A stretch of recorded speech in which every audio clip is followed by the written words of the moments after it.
Okay, you're up. I'm up. I'm going to go on this side. Okay, cool. 'Cause Let me see. Let me make sure you pick a good one because you won't know what it means. Policy focus? Yeah. So I'm going to ask you that because that's the one that matters. So members of Congress that are successful, they have a special thing. They have a particular background. They have a particular focus while in Congress, and that focus, if it's a successful one, will continue to get them reelected, but will also move them up in seniority in positions of influence to help their district out. The longer you're there, typically, the better you can be in the position because it's just a job that requires a lot of time. So for you, what do you think is going to be your primary policy focus, and then what skills do you have you think that can help propel you into that? Well, I in the conversations I've been having when I'm going out and meeting with folks lately, it's clear that affordability is the biggest concern that they have. And I think that, my desire would be on the affordability front to really focus on a few different angles. One of those, absolutely tax policy, and the reality that we have. It doesn't make a whole lot of sense, I would say, to have a tax policy that's just shaped around the richest 1%. It doesn't make any sense to be gutting our social infrastructure, cutting SNAP benefits, Medicaid access, all that. Also, millionaires and billionaires can have more money to take on. That doesn't make sense for me. So affordability and fairness from a tax side of things. I think from I talk a lot about tax and trade tariffs. The reality is it's just ridiculously unaffordable for people to live right now, and that's not just you, me, everybody. It's also small business owners who are getting hit with these import tariffs that are hurting their ability to run their businesses.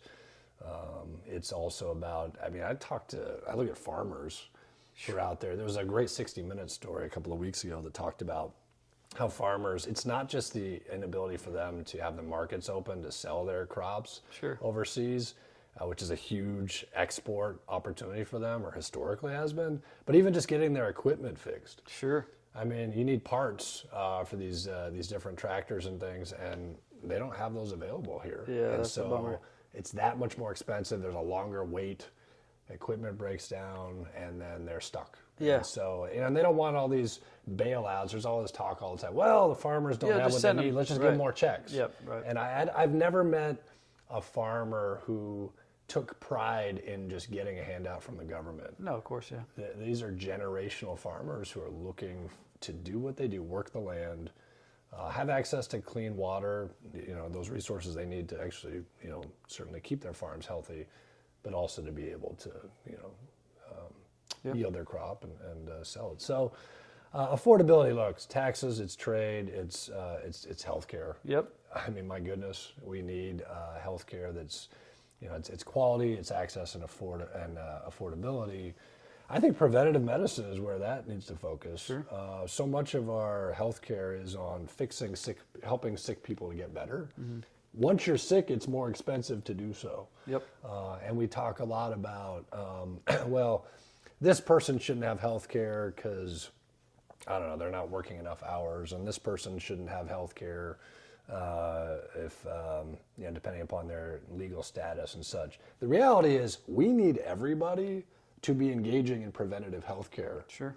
Regardless of any of those other factors, if we're going to be able to drive down the cost of making sure people then who get sick can afford to get the treatment that they need to get better. So those would be the different areas that I would focus on.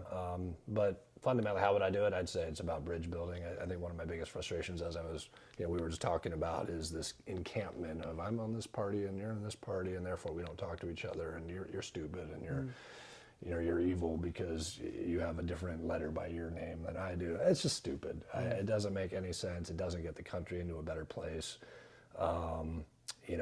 Back when we were the school board, it didn't matter. In the end, I don't care what your politics are. People just wanted their kids to be safe. They wanted them to be getting a good education.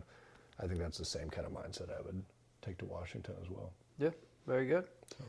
Yeah, I think it all comes down to stability. All those things you mentioned tie into a more stable day-to-day living. Affordability. You need to know that the money you make can support your family, but if it keeps going up and down, everything feels very unstable. Healthcare, healthcare costs are rising, makes it harder to afford healthcare, more instability. I mean, I think, what I'm excited about is getting a smart person in Congress that can help stabilize things, push back. Yeah, that's right. That was too generous.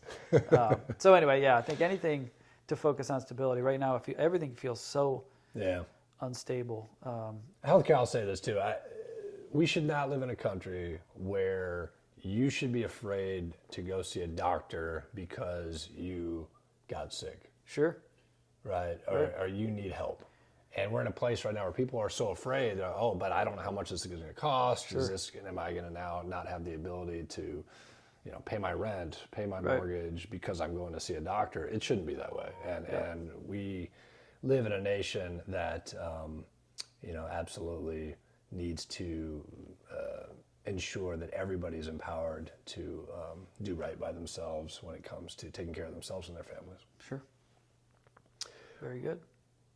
We're going to take a break. We'll be right back.